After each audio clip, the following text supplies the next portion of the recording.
ব্যক্তি কিয়ামতের দিন আখিরাতের ময়দানে হবে হায় হায় কোম্পানির ম্যানেজার। বলেন ইসলাম পেয়ে আমরা খুশি না বেজার?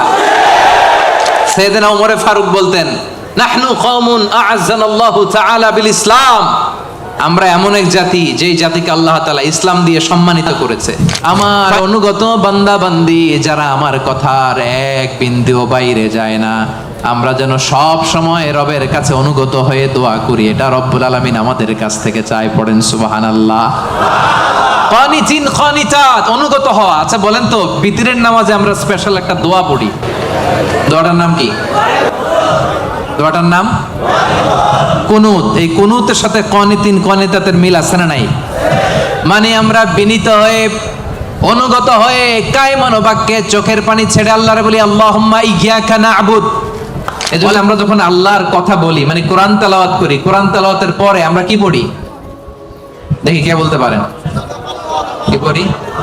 সাদাকাল্লাহুল আযীম। ঠিক কি না? সাদাকাল্লাহুল আযীম মানে মহান আল্লাহ তাআলা তিনি সত্য বলেছেন। সাদাকা মানে কি?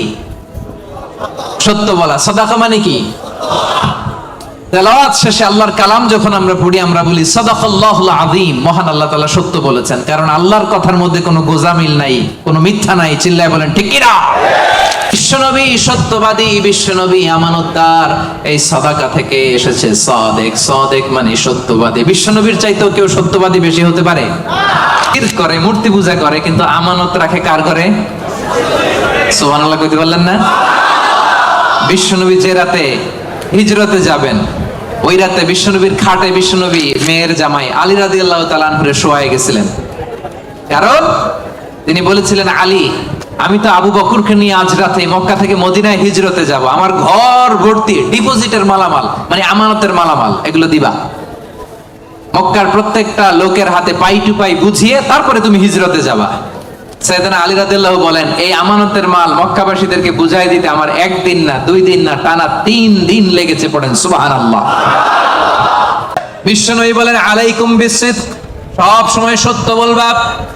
ফাইন্নাস সিদকা ইয়াহদি ইলাল বিররি, সত্য মানুষকে পুণ্যের পথ দেখায়। ওয়া ইন্নাল বিররা ইয়াহদি ইলাল জান্নাহ, পুণ্য মানুষকে জান্নাতুল ফেরদাউসের পথ দেখায়। কোন সুবহানাল্লাহ।